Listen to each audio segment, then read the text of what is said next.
iria traí-lo. Zacarias chegou a revelar que o preço da traição seria 30 moedas de prata. Por intermédio do profeta Isaías, Deus revelou que o Salvador seria chicoteado e que cuspiriam no rosto dele. Davi descreveu como ele seria morto. Disse que os pés e as mãos do Salvador seriam perfurados, mas que nenhum de seus ossos seria quebrado. E que ele exclamaria: meu Deus, por que me desamparaste? Davi escreveu que os espectadores dariam risada e escarneceriam do Salvador, dizendo: ele acreditava que Deus o libertaria. Escreveu também que os ossos do Salvador seriam deslocados e que lhe dariam vinagre quando tivesse sede. Que os perseguidores do Salvador iriam dividir entre si as vestes dele e apostariam para ver quem ficaria com a sua túnica. Isaías disse que as pessoas ficariam impressionadas quando vissem como o rosto do Salvador estava desfigurado por causa das torturas sofridas. As profecias bíblicas afirmam que um dia os habitantes de Jerusalém, descendentes de Davi, olhariam para o Salvador a quem transpassariam.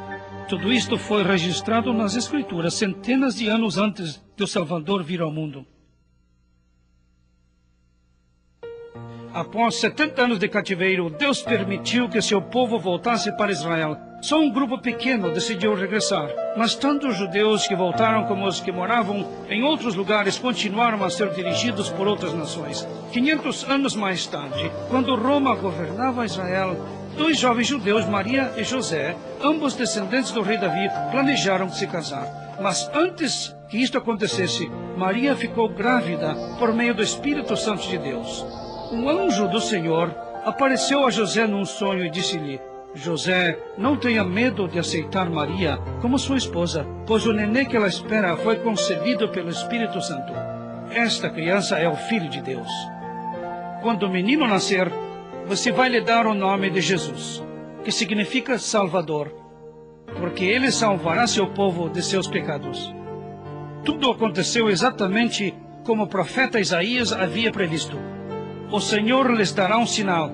Eis que uma virgem dará à luz a um filho, e o nome dele será Emanuel, que significa Deus conosco. José e Maria precisaram ir a Belém para se recensear e pagar os impostos. Enquanto estavam lá, Maria deu luz ao seu primeiro filho, que foi chamado de Jesus. Assim, como foi profetizado, Jesus nasceu em Belém e era filho de um descendente do rei Davi.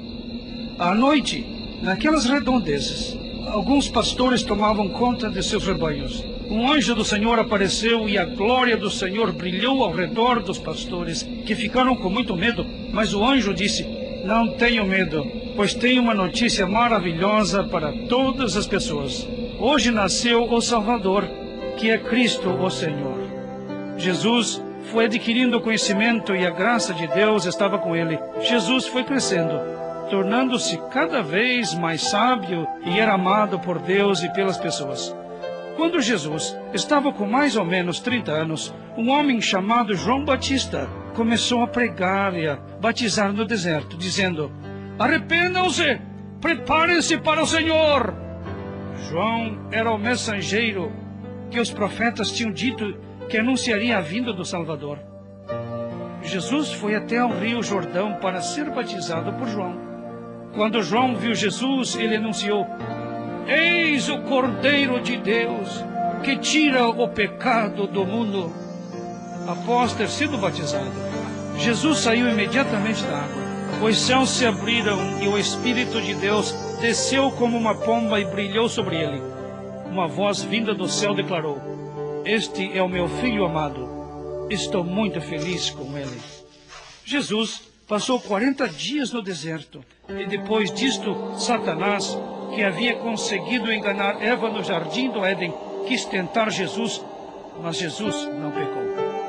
Por fim, Satanás levou Jesus a um monte bem alto e mostrou-lhe todos os reinos do mundo com todas as suas riquezas e prometeu: eu lhe darei tudo isto se você se ajoelhar e adorar-me.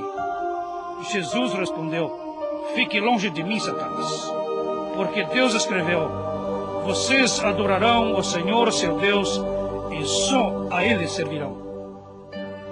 Enquanto estava no mundo, Jesus, o Filho de Deus, viveu em forma de homem. e foi tentado do mesmo jeito que nós somos. No entanto, ele nunca pecou. Jesus foi bem-sucedido naquilo em que Adão fracassou. Isto mostra que Jesus podia mesmo ser o Salvador da humanidade, o Cordeiro mandado por Deus. Jesus mostrou por várias maneiras, incluindo a realização de incontáveis milagres, que era o Salvador prometido. Numa festa de casamento, ele transformou água em vinho. Um dia ele curou um homem que era aleijado por 38 anos. Um leproso que precisava viver afastado de todo mundo viu Jesus e, ajoelhando-se, disse: "O Senhor pode me curar, se querer." Jesus tocou no homem e falou: "Fique limpo." Imediatamente a lepra desapareceu. Em outra ocasião, Jesus fez um cego de nascença enxergar. Uma mulher que sofria de uma doença que os médicos não conseguiam curar tocou o manto de Jesus. Ele olhou para ela e disse: "Tudo bem, filha, sua fé curou você. Vá em paz." Inúmeras pessoas com diferentes tipos de doenças foram levadas a Jesus e ele curou todas elas. Jesus escolheu 12 homens para que o seguissem. Ele lhes deu poder e autoridade sobre o mal. Os 12 discípulos foram enviados a pregar sobre o reino de Deus e a curar os enfermos. Jesus ficou conhecido por todos os lugares e grandes multidões se juntavam para ouvir seus ensinos e serem curadas também. Certa vez, 5.000 pessoas se reuniram e não tinham o que comer. Jesus pegou o lanche de um menino, pão e peixe, e fez uma oração. O lanche do garoto foi multiplicado de modo milagroso.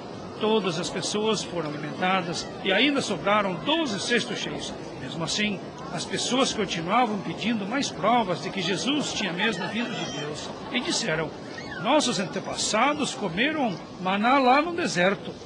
Está registrado nas Escrituras que ele mandou pão do céu para o povo comer." Jesus respondeu: "O pão de Deus é aquele que veio do céu e dá vida ao mundo." Eles pediram: "Senhor, dá-nos sempre deste pão."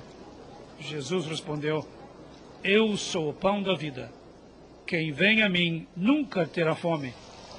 Quem crer em mim nunca terá sede."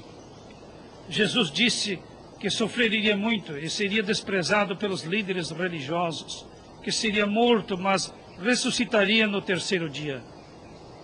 Muitos líderes religiosos e políticos rejeitaram os ensinos de Jesus. No entanto, um deles, um fariseu chamado Nicodemos, foi procurá-lo à noite, pois queria conhecer a verdade.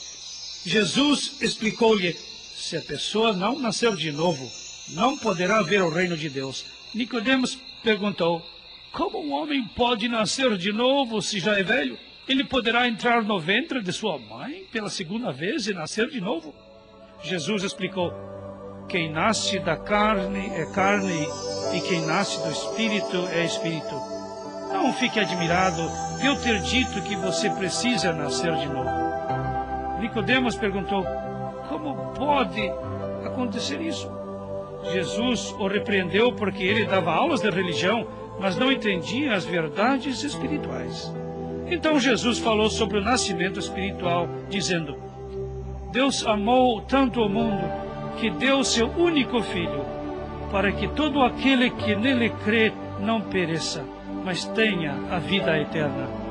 Deus não mandou seu Filho para condenar o mundo, mas para salvar o mundo. A verdadeira condenação é a seguinte: a luz veio ao mundo. No entanto, as pessoas amaram mais as trevas do que a luz, pois faziam o que era errado. Quem crer no Filho tem a vida eterna. Quem não crer no Filho não viverá, mas a ira de Deus ficará sempre sobre ele. Finalmente, Nicodemos entendeu e creu.